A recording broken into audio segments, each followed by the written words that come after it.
इक्विलिब्रियाबद्दल बोलायचं झालं तर पीएच, पीओएच ह्याच्या पलीकडच्या डेफिनेशन विचारल्या जात नाहीत. आणि जर आपण इलेक्ट्रोकेमिस्ट्री ह्या विषयासंदर्भात गेलो तर ह्यामध्ये मोलार कंडक्टिव्हिटी, सेल कॉन्स्टंट केवळ ह्यावरतीच प्रश्न येतात. आलाच तर सॉल्ट ब्रिज ह्यावरती सुद्धा प्रश्न विचारला जातो. कायनेटिक्स बद्दल बोलायचं झालं तर ऑर्डर, मॉलिक्युलॅरिटी, आरडीएस, कॅटॅलिस्ट या संदर्भात मूलतः प्रश्न विचारले जातात. डेरिव्हेशन सेक्शन संदर्भात जर बोलायचं झालं तर डेरिव्हेशन मध्ये सॉलिड स्टेट ह्यामध्ये पॅकिंग इफिशियन्सी, एससीसी आणि बीसीसी हा महत्वाचा कॉन्टेंट आहे.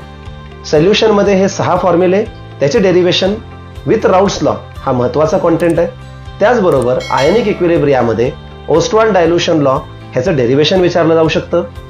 पुढचा टॉपिक म्हणजे थर्मोडायनामिक्स जर आपण बोललो तर वर्क डनचं एक्सप्रेशन प्रेशर कॉन्स्टंट असताना किंवा प्रेशर व्हेरिएबल असताना ह्यावरती प्रश्न विचारतात. इलेक्ट्रोकेमिस्ट्रीमध्ये ॲज सच डेरिव्हेशन नाहीये. कायनेटिक्स बद्दल बोलायचं झालं तर इंटिग्रेटेड रेट लॉ आणि हाफ लाईफ ह्या प्रश्नांना डिराईव्ह करण्यासाठी सुद्धा प्रश्न विचारलेले आहेत.